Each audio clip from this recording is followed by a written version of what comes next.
This is Yehoshua's Daf Yomi Shiur, where the Daf continues daily until the complete revelation of Mashiach ben David, that is, Messiah, the son of David. Today we'll be looking at Tractate Chullin, page 80. Top of the page with the words Baseh, Vafilu Miktsaseh. Baseh, Vafilu Miktsaseh, Rabbanon Savri Seh. Vafilu Miktsaseh, Rabbi Eliezer Sovar Seh, Veloi Miktsaseh. They disagree concerning whether the word sheep mentioned in the verses indicates that even if it is partially a sheep, it is considered a domesticated animal.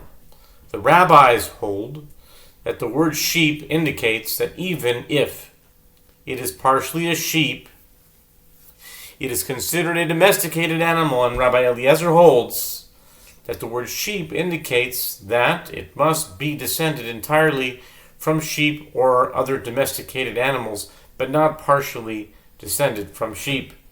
Amar Rav Papa hilkach li'inyan kisoy hadam umatonois loy mashkachas ela b'tzvi habo ala tayosho. Rav Papa says, therefore, the cases relating to a koi must be interpreted in accordance with this understanding of the disagreement between Rabbi Eliezer and the rabbis with regard to the matter of covering the blood of a koi, which the Mishnah indicates is performed due to uncertainty as to whether a koi is an undomesticated animal,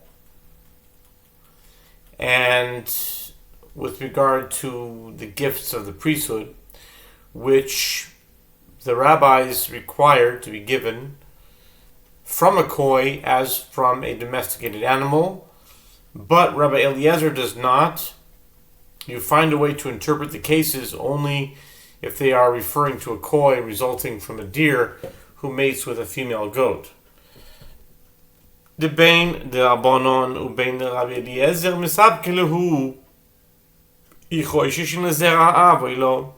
This is because, according to the aforementioned conclusions about their opinions, both according to the opinion of the rabbis and according to the opinion of Rabbi Eliezer, it is uncertain whether one needs to be concerned with paternity, and the koi is considered partially an undomesticated animal, or one need not be concerned and it is considered entirely domesticated.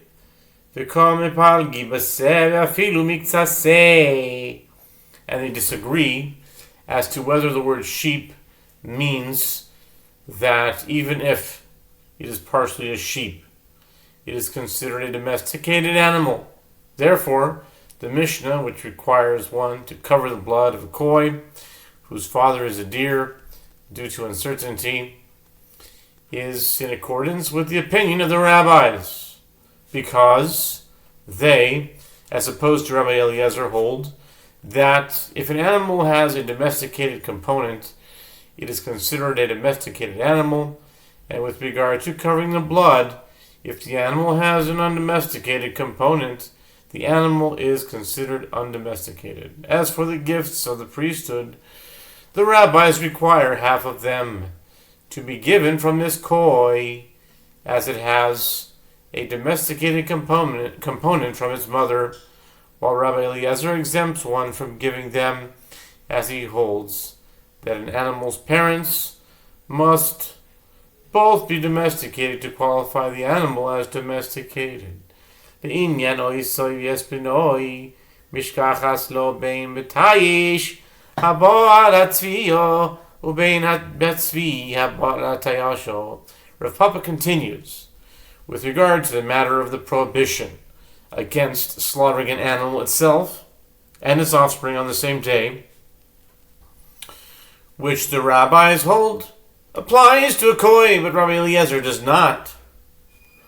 You find such a case either with regard to a koi who is the daughter of a goat who mates with a doe, or with regard to a koi who is the daughter of a deer who mates with a female goat. V'tayish abon atzfio u'liyisur adabon asavi din mechosh nezer ha'av se ve'afilu miktzah se amrinan v'asu. Rav Papa explains, the case may be referring to a koi who is the daughter of a goat who mates with a doe, and it relates to a prohibition, meaning whether slaughtering it and its offspring in one day is prohibited ab initio. As the rabbis hold, perhaps one needs to be concerned with its paternity, and this koi is therefore considered part domesticated, and we say that the word sheep means that even if it is partially a sheep, this prohibition applies, and its slaughter on the same day as its daughter is prohibited ab initio. Although one does not receive lashes for it, as it is not a definite transgression. The Rabbi Eliezer Sovar Nehi Nami Dechoishishin Lezer Ha'av Se Ve'afilu Miktzah Se Lo Amrinon. And Rabbi Eliezer holds, though one indeed needs to be concerned with his paternity, and this koi is considered partially domesticated, we do not say that the word sheep means that even if it is partially a sheep, the prohibition applies. Therefore, its slaughter on the same day as its offspring is permitted. V'tzvi yabalat Yehoshua ulemalkus Rabbanon Savri Nihina Midchoishishin Lezer Ha'av Se Ve'afilu Miktzah Se Abrinon Umalkinon Lei Rabbi Eliezer Sovar Isura Iko Malkus Leka.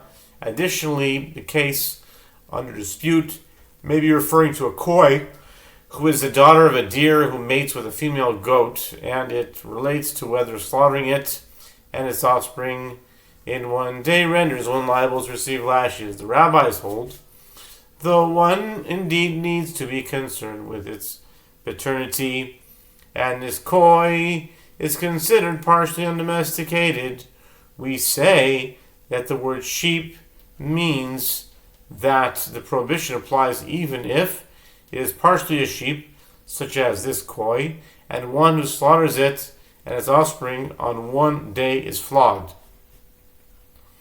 And Rabbi Eliezer holds there is a prohibition against slaughtering this koi and against its offspring on the same day, but if one slaughtered them, there are no lashes. The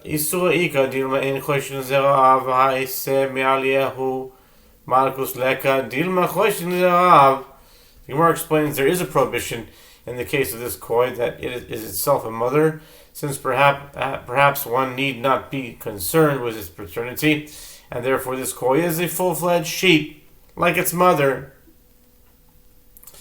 Due to uncertainty, there are no lashes for violating the prohibition, because perhaps one needs to be concerned with its paternity, in which case this koi is only a partial sheep.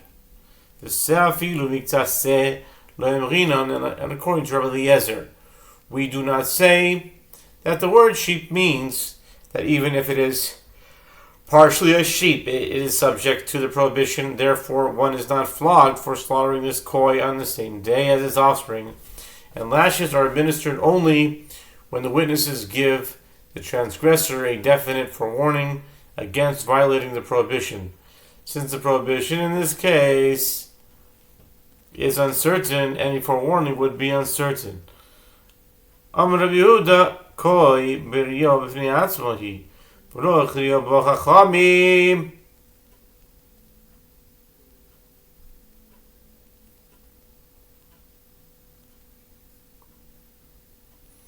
Wow. Okay. This is what it is. What are we holding here? Amar Rabbi Yehuda, right. B'riyo b'fnei atzmahi v'lo chriyo b'chachamim min behemahi. Until this point, the Gemara considered the koi to be the result of interbreeding a deer and a goat. The Gemara now cites other opinions as to its identity. Rabbi Yehuda says a koi is a distinct entity, and the sages did not determine whether it is a species of a domesticated animal or a species of a domesticated animal. Rav Nachman says the koi is the wild ram. Kitanoi koi ze ayal habo. V'yesh oimrim ze habo min hatayish u'min hatzvio. Rabbi Yossi Omer koi b'riya b'fnei atzmahi v'lo hechriu bo chachomim im min chaya im min behemo. Rabbi Shimon ben Gamliel Omer min behema hi v'shel beis dushai hayu migadlin mehen adorim. The Gemara notes that this dispute is like a dispute between Tanaim cited in a Braita. The koi is the wild ram, and there are those who say it is that which results from the mating of the goat with a doe. Rabbi Yossi says a koi is a distinct entity, and the sages did not determine whether it is a species of undomesticated animal or a species of domesticated animal. Rabbi Shimon ben Gamliel says it is a species of domesticated animal, and the members of the house of Dushai would raise flocks and flocks of them as with other domesticated animals. Amar Bizeir, Amar Safra, Amar Avnuna, Hani Zedibala, Kesherois Legam Mizbeach, Savra Ki Had, Amar Rabbi Yitzchak, Eser Behemos, Manah Hakasuv, the Sula. The Gemara cites a statement with regard to goats. Rabbi Zera says that Rav Safra says that Rav Hamnuna says that these forest goats, meaning these wild goats, are fit to be sacrificed on the altar, as they are considered a type of goat. The Gemara comments that Rav Hamnuna holds in accordance with that which Rabbi Yitzchak says. The verse lists 10 kosher animals and no more. He is referring to the verses, these are the animals that you may eat: an ox, a seh of sheep, a seh of goats, a deer and a gazelle, and a fallow deer and a wild goat, and an oryx, and an aurochs, and a wild sheep. Deuteronomy 14, 4-5. The first 3 are domesticated animals, while the other 7 are undomesticated animals. And with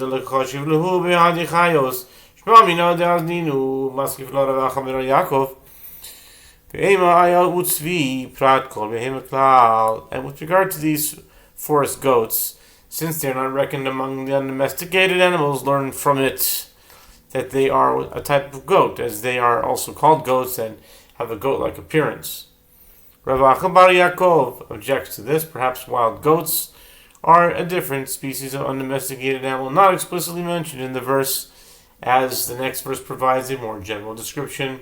And I will say that the verse, a deer and a gazelle, etc., is a list of undomesticated animals, each of which is a specific detail. The next verse, and any animal, is a generalization. Prat uklal. Nase klal musaf al prat ikatuva. According to the principles for explicating verses, when there is a detail and then a generalization, the generalization was made to expand beyond the detail. Therefore, there are more species of kosher and domesticated animals than the verse lists, one of which may be forest goats. Im kain, kol hani prati lamali maskif lavacha bered iko dilma mina dako ninu. The Gemara responds, if so, why do I need all of these details? The mention of a single undomesticated animal and then the generalization should suffice for applying the principle of a detail and a generalization. Rather, these are the only kosher and domesticated animals, and the forest goat must therefore be a type of domesticated goat. Rav Acha son of Ravika objects to this, but even if forest goats are not a different type of undomesticated animal from those mentioned in the verse, perhaps they are a type of wild goat, one of the domesticated animals mentioned in the verse, rather than a type of domesticated goat. Amar le Rav Acha bereid Rav Ashi, Yamri la Rav Acha bereid Rabbi Avia, Rav Ashi dilma mina ditau o mina dezemer ninu. Amar le Rav Chanan Rav Ashi, Ameimar sharutar baihu.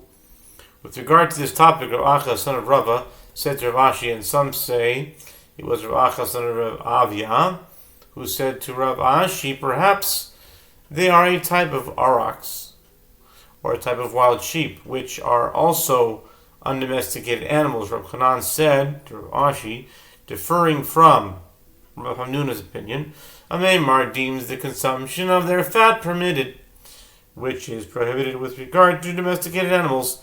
indicating that he considers forest goats a species of undomesticated animal.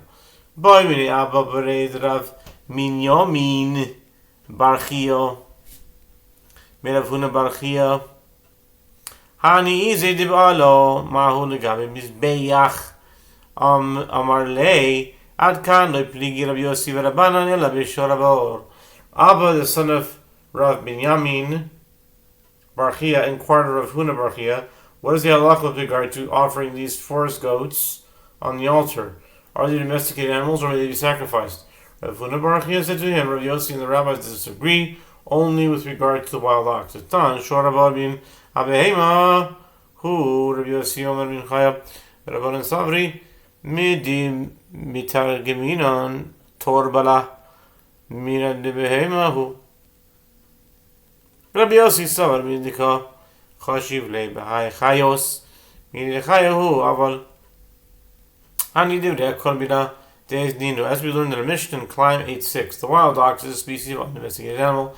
Rabbi Yossi says it is a species of undomesticated animal, as the rabbis hold that from the fact that aurochs in Deuteronomy 14.5 is translated into Aramaic as forest ox, and it can be understood that the wild ox is a species of domesticated animal, and Rabbi Yossi holds from the fact that it is reckoned among the undomesticated animals, it can be derived that it is a species of undomesticated animal. But with regard to these forest goats, which are not reckoned among the undomesticated animals, all agree that they are a type of goat and are fit to be sacrificed upon the altar. Maski flora vachabared Rav Ika de Dilma mina de Akoninu Amrale Ravino Lavashi Dilma mina de Tau Amini de Zemerinu Amrale Rav Nachman Ravashi Memor Shor Tarbayu.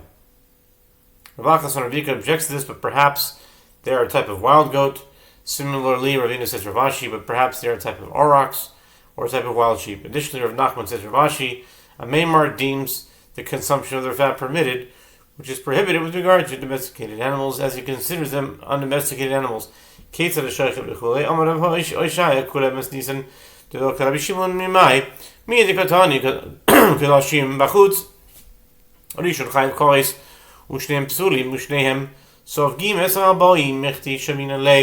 Rabbi Shimon de Amar Shchita She'eno Roya Loi Shmei Shchita. The Mishnah teaches how so. One who slaughters the animal itself and its offspring, Rabbi Shai, etc. Rabbi Shai says the entire Mishnah is not in accordance with the opinion of Rabbi Shimon. From where is this derived? It's derived from that which the Mishnah teaches. If both animals were sacrificial animals slaughtered outside the temple courtyard, then for slaughtering the first animal, one is liable to receive karet, and both animals are disqualified for use as offerings, and for the slaughter of both of them, one incurs 40 lashes. Since we have heard that Rabbi Shimon says an act of slaughter that is unfit to permit consumption of the meat is not considered to have the halachic status of the act of slaughter.